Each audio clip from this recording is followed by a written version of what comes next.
Hi friends, I hope you are doing well. Today we will talk about how to fix or how to solve the problem of keeps lagging on the application of Gmail. We click on settings.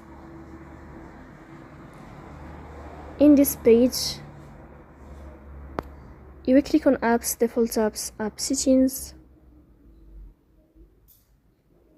You will search for Gmail. You will click on first stop and you will click OK. You will go here to storage. You will click on clear cache.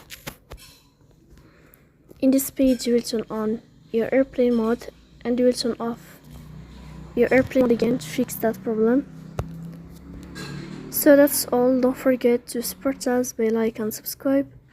See you next time in another video, and thank you for your watching and your attention.